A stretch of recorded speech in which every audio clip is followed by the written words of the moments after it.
Hi friends, நம்ம ஆட்கள் நாட்கள்லேருந்து இன்றைக்கி ஒரு ப்ரீவியஸ் இயர் கொஷின் பார்க்கலாம். ஃபஸ்ட்டு கொஷினை வாசிக்கலாம். ஏ ஆனவர் ஒரு வேலையை 24 நாட்களில் முடிப்பார். பி ஆனவர் ஏயை விட 50% கூடுதல் திறன் வாய்ந்தவர் எனில் பி ஆனவர் அந்த வேலையை முடிக்க ஆகும் காலம் என்ன? இப்போ ஏ ஆனவருக்கு ஃபார் எக்ஸாம்பிள் 100% திறன் இருக்குன்னு வச்சுக்கோங்களேன். அவர் எத்தனை நாளில் முடிக்கிறாரு? 24 நாளில் முடிக்கிறார். அடுத்து என்ன சொல்கிறாங்க? பி ஆனவர் ஏயை விட 50% கூடுதல் திறன் வாய்ந்தவர், 50%. ஓகேங்களா? அப்போது ஏக்கு 100%னா பி அவரை விட கூடுதலாக 50%னா 150%. கரெக்டாக?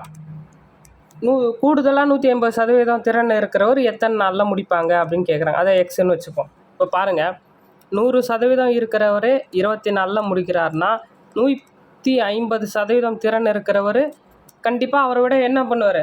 கம்மியான நாட்களில் தான் முடிப்பார். ஏன்னா திறன் அதிகரிக்க, ஏன்னா இந்த பக்கம் என்னது திறன் அதிகரிக்கிறது, இந்த பக்கம் நாட்கள் குறையும். இப்போ இது நேர்மாறலாக எதிர்மாறலாம் கேட்டால் எதிர்மாறல். அப்போ எதிர்மாறலாம் என்ன பண்ணோம்? எதிரில் இருக்கிறத பெருக்கிக்கணும். ஓகேங்களா? ஃபஸ்ட்டு பாருங்கள், 100 × 24 = 150 × எக்ஸு.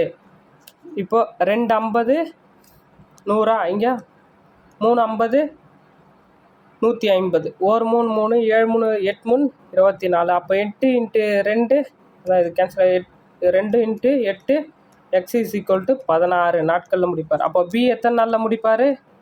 150% திறன் வச்சு 16 நாட்களில் முடிப்பார். ஆப்ஷன் பி தான் ஆன்சர். ஓகேங்களா? நேர்மாறல் எதிர்மாறலாம் நல்லா தெரிஞ்சு வச்சுங்க. பர்சன்டேஜ், ப்ராஃபிட் அண்ட் லாஸு, இது நம்மளுக்கு லாஜிக்கல் ரீசனிங்கில் கூட நம்மளுக்கு ஹெல்ப்ஃபுல்லாக இருக்கும்.